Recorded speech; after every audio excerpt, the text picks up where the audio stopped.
I'm the son of a librarian. My mom was a school librarian, and so she was always taking books home. I've always had this love of books. And I think even beyond that, I've always looked to books when I run up into any kind of roadblock in life. If I need an answer to a question, I've always looked to books. And so I, probably about 20 years ago, I decided I wanted to get better at writing song lyrics for our music. And so I went down to the library, as you do, and I tried to find a good book about lyrics. And I found a few, but they're just very, they were almost like something that would be a college textbook, just very dry, just, boring kind of books. But mixed in with those books, there was a book called Becoming a Writer. And I was like, well, I don't really want to be a writer, but, I'm sure there's a lot of things that I could learn from this book that would apply to songwriting as well. Well, I took that book home and I read it and I loved it. And in the book, it talks about this process of, there's actually two things. One, you get up first thing in the morning and you just write down just whatever might be on your mind, which first thing in the morning is, a lot of times you're in this sort of dreamy kind of state. And so you can really tap into what's going on below the surface in your mind. And you come up with a lot of really great images that way.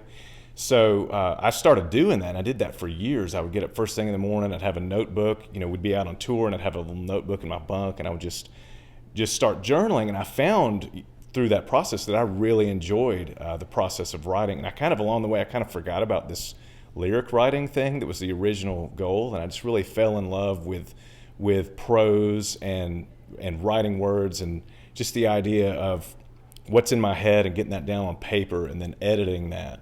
And so I did that for many years, and then when the blogging phenomenon sort of took off, maybe in the early 2000s, I was like, okay, well, I'll start a blog. I think that I had a little bit of an advantage that I started doing this journaling process before I started blogging, because blogging, there's this instant feedback that you get.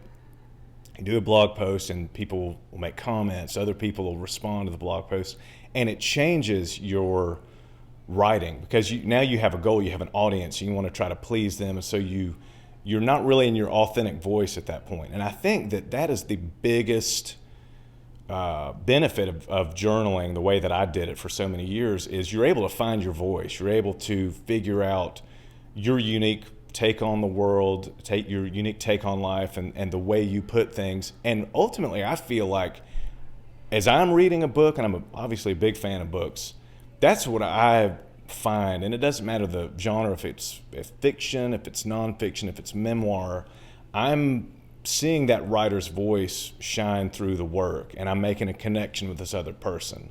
And so I feel like if your only outlet for writing is getting online, writing a blog post, maybe if you're doing fiction, if you write a short story and you put it out there, if that's your only outlet and you get that feedback, there's this sameness that starts happening. You start reading blogs and they all start sounding the same. It's 9 ways to jumpstart your health this year, whatever it is. And so if you, and I think there's definitely some benefits to that, but I also feel like if you can put that side of your writing down and just focus on what it is about your life experience that's unique, and get that down on paper and start using that as a jumping off point into other writing, then you'll find that you have this unique voice, and people will relate to that, and they'll see themselves in that, and then you'll be able to start making that connection with the reader that way, rather than that instant, okay, I posted this, do they like it, do they not like it, let me try something else. All the time, I feel like you're just going to be copying other writers, other writers' voices. You don't have your own authentic voice that way.